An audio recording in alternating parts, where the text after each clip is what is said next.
সাবধানে থাকিও নারী পর্দার আড়ালে।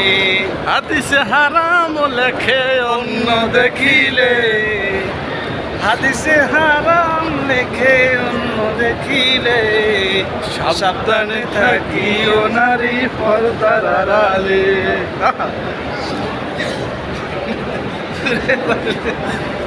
এখানে পর্দা বিধান না, এখানে রাসূল সাল্লাল্লাহু আলাইহি ওয়াসাল্লাম সবার জন্য সমান, এখানে কোনো পর্দার বিধান নেই। এটা হচ্ছে মাকাম ইব্রাহিম, না সরি, না এটা হচ্ছে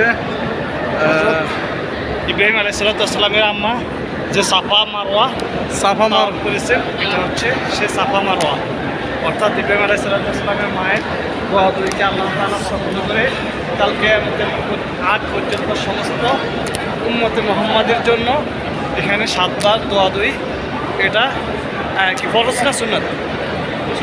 সুন্নাত। রাসূল সাল্লাল্লাহু আলাইহি সাল্লাম সুন্নাত হিসাবে আমাদের জন্য ঘোষণা করেছেন। উমরা করতে হইলে এটা তো অফ করতে হবে। উমরা যারাই করবে তাদের জন্য 7 বার মাকাম ইব্রাহিম 7 বার আমাদেরকে তাওয়াফ করতে হবে। সুবহানাল্লাহ।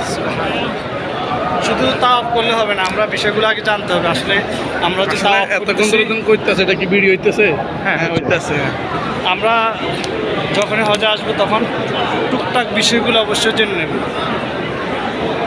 এই জায়গাটা হচ্ছে, এখানে আবু জমজমের পানি, আল্লাহ রাসূলুল্লাহ সাল্লাম এখান থেকে আবু জমজমের পানি উঠছে এই জায়গা থেকে।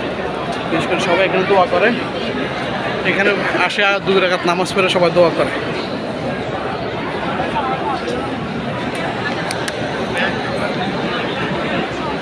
ভিডিওটা